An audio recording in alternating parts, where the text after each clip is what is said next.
Abhimanyu Mishra, he's 13 years old. He was 12 years old and 4 months when he became a grandmaster, and that made him the youngest grandmaster in chess history. That was last year, July 2021. Now he's 13 years old and he's playing in this Meltwater Tour event. So it's the Chessable Masters, it's online rapid chess, and here he was playing against Shakhriyar Mamedyarov, world number 7, and watch what he does to him in this game. This is just awesome. So he kicks off with pawn e4, e5 from Shak, and we head down this very well trodden path here, going in for the Italian game with bishop c4. Black goes bishop c5, the standard way to play, coming outside the pawn chain. Pawn c3, knight f6, and white now goes d3, holding those pawns back, playing d4 at a later moment. Both players now castled, and here Shak goes for the sharpest variation. You can stay solid with pawn d6, but Shak goes d5 here, immediately striking in the centre, recapturing with the knight. And now when you play like this, your e5 pawn is weak here, as we can see, but in compensation, black's flooding the pieces into the position and will target this pawn in certain lines as well. So a4 now came from Mishra, different moves there, rook e1, knight bd2, but he goes for this queenside expansion. Shak does the same, gives his bishop some room in many lines. Now this knight came to d2, and now normally you see black playing knight b6 here, pressuring the bishop, but instead king h8 was played by Shak. So he comes off this diagonal, he prepares to push his f-pawn at a later point. Now rook e1 was played, pressuring the pawn. Shak went f6 to defend, and here Mishra strikes in the centre with pawn d4. Now it looks like you're losing a pawn after captures here, but then white chucks in this knight b3 move. You kick back the bishop, then you pick up here. That's a good game for white. So we didn't have the captures on d4. Instead, Shak dropped his bishop back here. Now Mishra took on e5. The knight recaptured, knight takes, pawn takes, and there's pressure on f2 now between bishop and rook, so you don't have time to take this one with white. But long term, white's got a good position here. This is a weakened pawn, so Shak now wants to generate an initiative and an attack against the white king. So knight e4 was played, holds this pawn. Now the bishop came to e6, defending the knight that was now attacked by the queen when the knight moved. Bishop's g5, hits that queen, an annoying move. It came up to d7 here, and now the bishop drops back, overprotects that f2 square, really nice prophylaxis, and h6 from Shak. He doesn't want that knight hopping into g5, and here we had bishop g3, again staying rock solid. Mishra now targets that weak pawn on e5. So queen f7 was played. Now you don't have time to pick up the pawn on e5, or black's crashing through on f2. So here queen b3 was chosen instead. It attacks that b7 pawn, and so Shak went c6, laterally defending with the queen, also adding some support to his knight on d5. King h1 now from Mishra, so he steps off that long bishop's diagonal. And now here Shak wants to generate an attack. So his pawn is attacked here, and when you run this with the engines, they want to go queen c7, hold the pawn. Now you want to attack it again with the rook. You'd like to move this knight out of the way, for example, to d2, but then you drop on f2 here between bishop and rook. So say you went f3, now you could go bishop g8, knight d2, rook e8, just in time defending. So you can defend the pawn here as black, but it's all a bit passive. You know, you're babysitting a pawn. White is better. So what Shak does instead is not go queen c7. He abandons that pawn. He brings his rook to the d file. Now we had the captures here, and what he's going for is that he can now bring this rook down to the d2 square in some of the lines once this knight moves out of the way. So after bishop takes on e5, we didn't have an immediate capture of this pawn. The problem here is that after knight takes, queen takes, then white picks up on b7.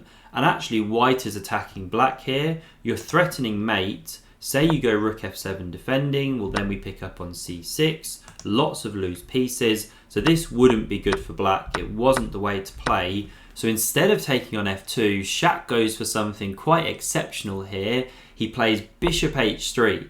So he's trying to decoy that pawn away here, give an entire piece, but then he lands this deadly check on f3. The king would have to come here, then you come crashing through on f2. Knight takes, king h1, queen f3 check, king g1, and now you jump this knight into e3. We can see both rooks are open and blasting, the knight's in the attack. This is winning for black, should be mate in 9 here according to the engine. So very good initiative, that's why the bishop can't be taken on h3. So Mishra saw that, he didn't take the bishop, he just nudged this one back to g3, holds the f2 square, and now Shak's all in. He chucks the kitchen sink at Mishra, he wants to mate him, so he takes on g2 here. The king recaptures, queen f3 check, it drops back to g1, and now here comes the knight, knight into e3. So he opens up that d line for the rook. He's threatening mate on g2, so taking that rook is forced. The bishop now recaptured, and you can't go taking this one, or now the queen takes on e4, the pawn structure is shattered. Again, because of the power of the two rooks on both open files, this is actually better for black despite the bishop pair. So that's why we didn't have the bishop captured on e3 here.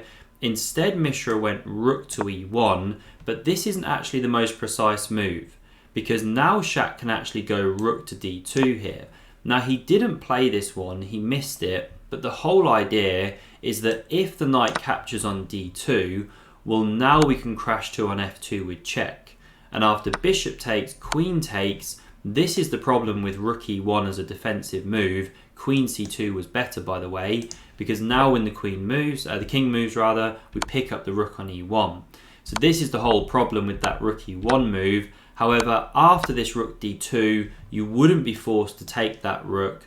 Best here would actually be taking on e3, but then you can check here, the rook left the back rank, the bishop drops back, then you can take here, king recaptures, and you pick up on e3 using the pin of this pawn.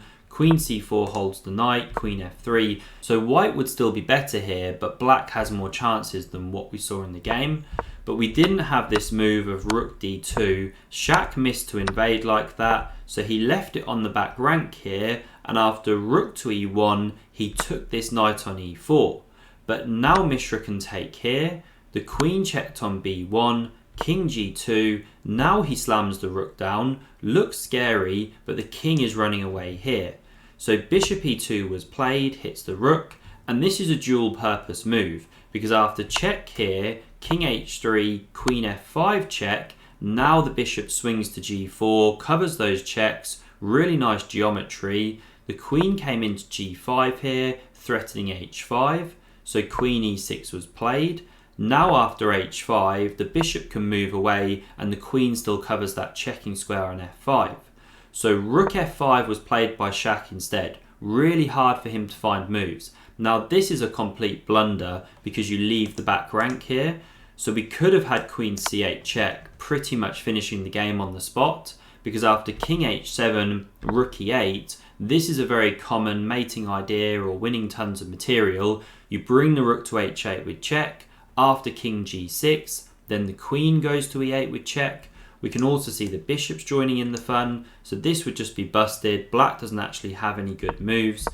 But Mishra missed to go queen c8 check. They were getting low on time, so he went queen e4 instead. Now Shak dropped back, he recognised his mistake, but bishop d3 comes, threatening mate, so the queen covered.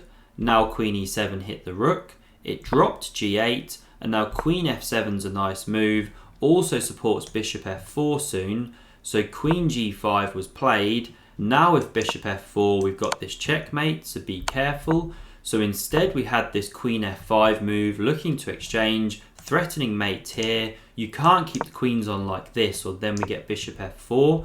So Shak was forced to exchange, the bishop recaptured, he went rook f8 hitting that one, it came to g6, boxing in the king, and now pawn b5, Shak tries to get something going. We had a captures here, pawn recaptures, rook e5 hit 2 pawns, and here the best move was king to g8, but Shak just blunders in the time trouble. He goes rook f6, and he allows this mate in 1. So a wonderful win by Mishra, and he's having a good tournament, almost beat Ding Liren as well, world number 2. If you want to see another epic chess game, click here. Thanks very much for watching and see you soon.